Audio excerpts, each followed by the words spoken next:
natin. Narito kami ngayon sa Subic. Yan.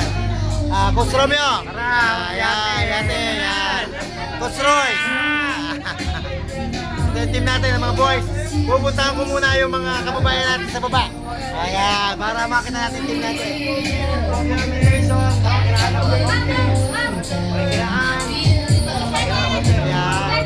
Silipin natin yung kabilang side ng mga kasama natin sa baba. Kaya na kayo, kaya na. Ayan.